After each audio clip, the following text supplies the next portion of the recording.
നമസ്തേ നമസ്തേ നമസ്തേ. ശ്രീ മഹാദേവൻ നിങ്ങളെല്ലാവരും അനുഗ്രഹിക്കട്ടെ. എല്ലാ ഗുണങ്ങളും ഐശ്വര്യവും സമൃദ്ധിയെല്ലാം ശ്രീ മഹാദേവൻ തരട്ടെ. ശുഭദിനാശംസകൾ എല്ലാ നന്മകളും നേരുന്നു. എല്ലാവർക്കും വേണ്ടി പ്രാർത്ഥിക്കാനുണ്ട്. പിന്നെ നമ്മൾ പറയാൻ പോകുന്നത് വെച്ചാൽ ഇടവക്കൂർ നക്ഷത്രങ്ങളുടെ ഫലങ്ങളെ പറ്റിയാണെന്ന് പറയുന്നത്. അതായത് കാർത്തിക, രോഹിണി, മകേര്യം നാളുകാരുടെ നക്ഷത്ര ഫലത്തെ പറ്റിയാണ് നമ്മളിന്ന് പറയണത്.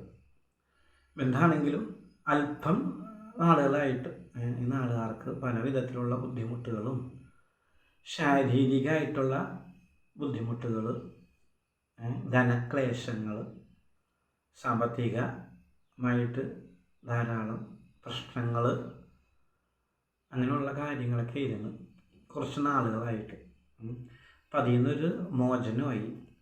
പ്രധാനമായിട്ട് പറയുകയാണെങ്കിലേ രോഗാവസ്ഥകളിൽ നിന്നൊരു മോചനത്തിന് ഏറ്റവും നല്ല രീതിയിൽ തന്നെ സാഹചര്യങ്ങളായിട്ടുണ്ട്, സമയത്തിന് മാറ്റമായിട്ടുണ്ട്. ഈ നാളുകാർക്ക് പല വിധേനയുള്ള രോഗാതുരിതങ്ങളായിരുന്നു. അപ്പോൾ അതിൽ നിന്ന് മോചനം കിട്ടി തുടങ്ങി, ഒരു സംശയവും വേണ്ട. ആപത്ത് ഘട്ടങ്ങളിൽ നിന്നൊക്കെ ഒഴിവായി മോചനം കിട്ടി തുടങ്ങി. അതൊരു ഭാഗ്യസ്ഥിതിയാണ്. പിന്നെ പറയണമെങ്കിൽ ധനമായിട്ട് ബന്ധപ്പെട്ട് ധാരാളം പ്രശ്നങ്ങൾ, കൊടുക്കൽ വാങ്ങൽ കാര്യങ്ങളിൽ പ്രശ്നങ്ങൾ, അതുപോലെ തന്നെ ജോലിയിൽ ധനത്തിന് ബുദ്ധിമുട്ട്, ജോലി കഴിഞ്ഞ് കഴിഞ്ഞാൽ പണം കിട്ടാത്ത സാഹചര്യങ്ങൾ, ഒരു രീതിയിലും ധനം കൊണ്ട് ഒരു അഭിവൃദ്ധിയിലേക്ക് എത്താത്ത സാഹചര്യം വരുന്നു. അപ്പം അതിൽ നിന്നൊരു മാറ്റമായി. തൊഴിലായിട്ട് ബന്ധപ്പെട്ട് ചിന്തിച്ചു കഴിഞ്ഞാൽ അഭിവൃദ്ധിയാവും. ധനം സമാഹരിക്കാൻ സാധിക്കുന്നതും ധനം ധാരാളം കൈകാര്യം ചെയ്യാൻ സാധിക്കുന്നതായിട്ടുള്ള ഒരു സമയത്തിലേക്ക് മാറി സ്ഥിതി. അപ്പോൾ അതൊരു ഭാഗ്യസ്ഥിതിയാണ്. പിന്നെ അതുപോലെ തന്നെ സംരംഭകർ, അതായത് പല വിധേന ചെറിയ ചെറിയ സംരംഭങ്ങളായിട്ട് നടക്കുന്ന ആൾക്കാർ നാട്ടിലുണ്ട്. ഈ നാളുകാർ കാർത്തിക, രോഹിണി, മകീരം നാളുകാർ പല വിധേന ചെറിയ ചെറിയ സംരംഭങ്ങളായിട്ട് നടക്കുന്ന ആൾക്കാരുണ്ട്. അവർക്കൊക്കെ ആ സംരംഭങ്ങളൊക്കെ അല്പം കൂടി മേൽഗതിയാവുന്ന സ്ഥിതിയും മെച്ചപ്പെടാവുന്ന ഒരു സ്ഥിതിയിലേക്ക് എത്തിയിട്ടുണ്ട്. അതും ഒരു ഭാഗ്യസ്ഥിതി തന്നെയാണ്. കാരണം നമ്മൾ ചെയ്യുന്ന പ്രവൃത്തിയിൽ നമുക്ക് ആഗ്രഹിക്കുന്ന മെച്ചപ്പാട് കിട്ടണില്ല എന്നുണ്ടെങ്കിൽ ക്ലേശമാണ്, മനസ്സിന് സങ്കടസ്ഥിതിയാണ്. അപ്പോൾ അതിൽ നിന്നൊരു മോചനമായി. നമ്മൾ ചെയ്യുന്ന ആ പ്രവൃത്തികളിലൊക്കെ നമ്മൾ ആഗ്രഹിക്കുന്ന പ്രതിഫലം കിട്ടാൻ ഉള്ള ഒരു സ്ഥിതിയിലേക്ക് എത്തിയിട്ടുണ്ട് സമയം. അതൊരു ഭാഗ്യസ്ഥിതിയാണ്. പിന്നെ കൂടപ്പറപ്പുകളെ കൊണ്ടുള്ള പല വിധേനമുള്ള സഹായഹസ്തങ്ങൾ ഉണ്ടാകും. നമ്മൾ വീണ് പോകുന്ന സമയത്ത് വീഴ്ചയുണ്ടാവുന്ന സന്ദർഭങ്ങളിലൊക്കെ നമ്മളുടെ കൂടപ്പറപ്പുകൾ നമ്മളെ സഹായിക്കണ മനസ്സ് കാണിക്കും. അതുവഴി നമുക്ക് പിടിച്ചു കയറാനും മേൽഗതിക്കൊക്കെ സാധ്യത ഉദിച്ചു വരും. അപ്പം അങ്ങനത്തെ ഒരു ഭാഗ്യസ്ഥിതി കൂടിയുണ്ട്. പിന്നെ പറയണമെങ്കിൽ പല വിധേന അപകീർത്തിയേക്കേണ്ട അവസ്ഥകൾ ഉണ്ടായിരുന്നു ഈ നാളുകാർക്ക്. തൊഴിലായിട്ട് ബന്ധപ്പെട്ട്, കുടുംബജീവിതമായിട്ട് ബന്ധപ്പെട്ട്, ചെയ്യുന്ന പ്രസ്ഥാനമായിട്ട് ബന്ധപ്പെട്ടൊക്കെ പല വിധേന അപകീർത്തി കേൾക്കുന്ന ഒരു സാഹചര്യവും അവസ്ഥയൊക്കെ ഉണ്ടായിരുന്നു. അപ്പം അതിൽ നിന്നൊരു മോചനാവസ്ഥയായി. ഇനി അനാവശ്യമായിട്ട് അപകീർത്തി കേൾക്കേണ്ടതാ, മോശസ്ഥിതിയിലേക്ക് പോകേണ്ട ഒരു സാഹചര്യം ഇല്ല. അപ്പോൾ അതും ഒരു ഭാഗ്യസ്ഥിതിയാണ്. പിന്നെ പറയണമെങ്കിൽ അനവധി പല രീതിയിലായിട്ട് ഈ പോലീസ് കേസ് ചുറ്റുപാടുകളൊക്കെ വരുന്ന ഒരു സാഹചര്യം ഉണ്ടായിരുന്നു ഈ കഴിഞ്ഞ ഘട്ടത്തിലൊക്കെ.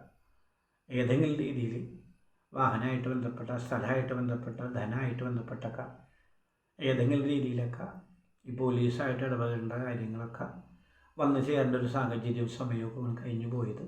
അപ്പം ഇനിയിപ്പോൾ അതില്ല. അങ്ങനത്തെ ഒരു അവസ്ഥയിലേക്കൊന്നും പോവില്ല. അങ്ങനത്തെ ഒരു ഭാഗ്യസ്ഥിതിയൊക്കെ ആയിട്ടുണ്ട്. അങ്ങനെയുള്ള ഭയപ്പാടുകളൊന്നും വേണ്ട, അതൊന്നും നമുക്ക് ബാധിക്കില്ല എന്നുള്ളൊരു സമയത്തിലേക്കായിട്ടുണ്ട് മാറ്റം. അപ്പം അതൊരു ഗുണമാണ്. പിന്നെ നമ്മൾക്ക് പൊതുവേ എല്ലാവർക്കും ഇങ്ങനെ മനസ്സുകൊണ്ട് പലവിധ എന്നുള്ള ആഗ്രഹങ്ങളും ചിന്താഗതികളൊക്കെ ഉണ്ടാകും. അതൊക്കെ ഭൂരിഭാഗവും നടക്കാതെ ആകുമ്പോഴുള്ള സങ്കടങ്ങളും വിഷമങ്ങളൊക്കെ പല വിധേന നമ്മൾ പേഴ്സണലായിട്ടൊക്കെ അനുഭവിക്കും. അപ്പോൾ എന്താണെങ്കിലും വിചാരിക്കുന്ന എല്ലാ കാര്യങ്ങളല്ലെങ്കിലും ഒരു 100-ൽ 70% കാര്യങ്ങളെങ്കിലും നടക്കുന്ന ഒരു സ്ഥിതിയിലേക്ക് എത്തിയിട്ടുണ്ട് സമയം. സമയവും സന്ദർഭവും മാറ്റങ്ങളെല്ലാം ആ ഒരു സ്ഥിതിയിലേക്ക് എത്തിയിട്ടുണ്ട്.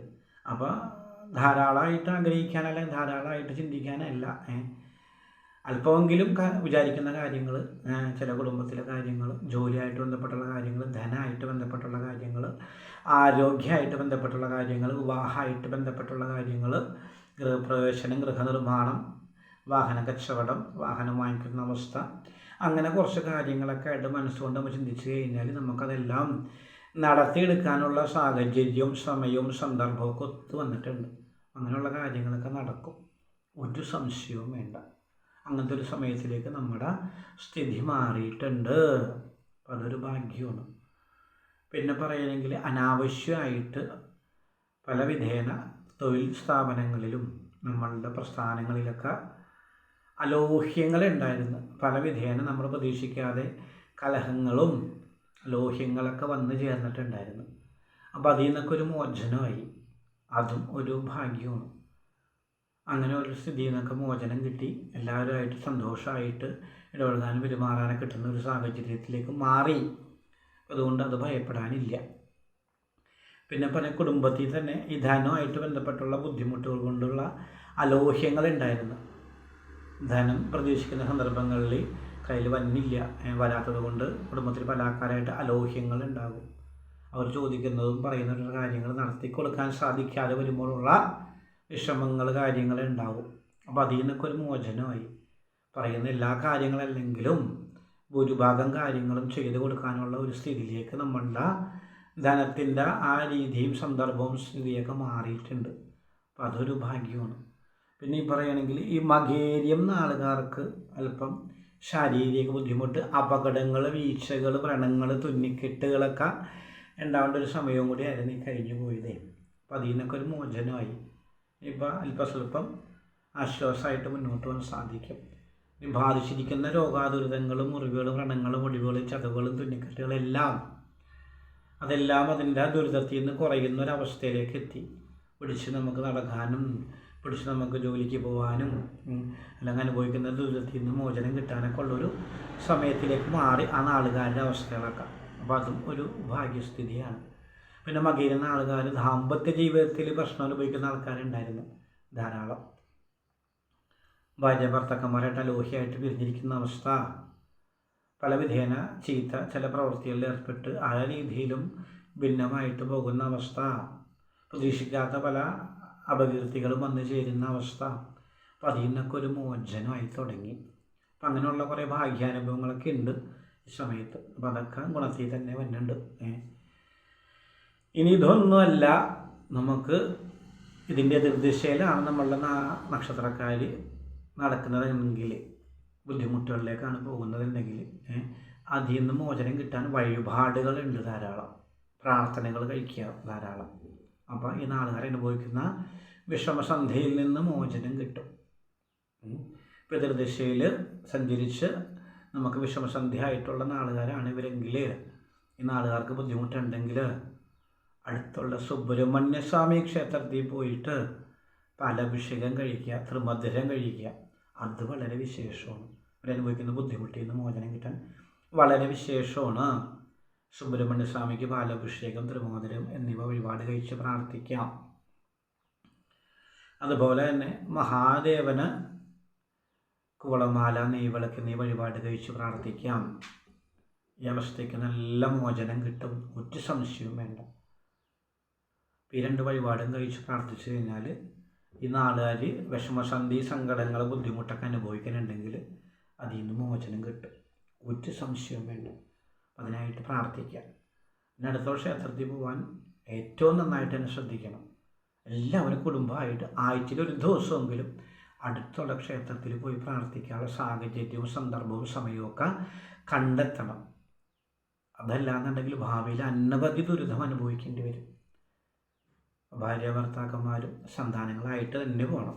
കാരണം കുട്ടികളെ ഈ ഒരു വാസനയിലേക്കും ഈ ഒരു വിശ്വാസത്തിലേക്കും കൊണ്ടുവന്നില്ല എന്നുണ്ടെങ്കിൽ ഭാവിയിൽ ഒരു സംശയവും വേണ്ട, കുട്ടികൾ നമ്മൾ ഉപേക്ഷിച്ച് അവരുടെ കാര്യങ്ങൾക്കായിട്ട് അവർ പോകും. നമ്മൾ വൃദ്ധസനത്തിൽ പോകേണ്ട സാഹചര്യങ്ങളിലേക്ക് വരും. വിശ്വാസവും പ്രാർത്ഥനയൊക്കെയായിട്ട് നടക്കുന്ന കുട്ടികളാവുമ്പോൾ അവർക്ക് ദൈവതുല്യരായിട്ട് മാതാപിതാക്കളെ കാണാനും അങ്ങനെ മനസ്സിലാക്കാനൊക്കെ ഉള്ള ഒരു സ്ഥിതിയിലേക്ക് എത്തും. അപ്പോൾ ഉള്ള ഗുണമെന്ന് പറഞ്ഞാൽ നമ്മളെ സംരക്ഷിക്കാനുള്ള മനസ്സ് അവർക്ക് ഉണ്ടാവും. അവർ നമ്മളെ നോക്കും ഭാവിയിലൊക്കെ. അപ്പം അതിനായിട്ട് ഏറ്റവും പ്രധാനം ചെയ്യേണ്ടത് അടുത്തുള്ള ക്ഷേത്രത്തിൽ ആഴ്ച ഒരു ദിവസമെങ്കിലും കുടുംബമായിട്ട് പോയി പ്രാർത്ഥിക്കണം. ഒരു രീതിയിലും അതിന് തടസ്സം വരുത്താൻ പാടില്ല. അതൊക്കെ ജീവിതത്തിൽ വിജയം ഉണ്ടാക്കും. പ്രാർത്ഥന കൊണ്ട് അനവധി കാര്യങ്ങൾ നടക്കും. അതുകൊണ്ടാണല്ലോ ഇത്രയും വിശ്വാസികൾ ഇത്രയും ക്ഷേത്രങ്ങളിൽ പോയി പ്രാർത്ഥിക്കുന്നതും വഴിപാട് കഴിക്കുന്നതും. ഒറ്റ സംശയമില്ല. അപ്പം അങ്ങനെ ചെയ്യാം. എന്തായാലും ഭഗവാൻ നിങ്ങളെല്ലാവരും അനുഗ്രഹിക്കട്ടെ. ശ്രീ മഹാദേവൻ നിങ്ങളെല്ലാവരും അനുഗ്രഹിക്കട്ടെ. എല്ലാ ഗുണങ്ങളും ഐശ്വര്യവും സമൃദ്ധിയും എല്ലാം ശ്രീ മഹാദേവൻ തരട്ടെ. ശുഭദിനാശംസകൾ, എല്ലാ നന്മകളും നേരുന്നു. നമ്മുടെ വീഡിയോസൊക്കെ ഇഷ്ടമാവുന്ന ആൾക്കാരുണ്ടെങ്കിൽ ഇതൊക്കെ ഷെയർ ചെയ്യുക, ലൈക്ക് ചെയ്യുക, നമ്മളുടെ സംരംഭം പ്രോത്സാഹിപ്പിക്കുക. നിങ്ങൾക്ക് എല്ലാ ഗുണങ്ങളും ഐശ്വര്യവും സമൃദ്ധിയും എല്ലാം ശ്രീ മഹാദേവൻ തരും. എല്ലാവർക്കും വേണ്ടി പ്രാർത്ഥിക്കുന്നുണ്ട്. ഓം നമഃ ശിവായ, ഓം നമഃ ശിവായ, ഓം നമഃ ശിവായ.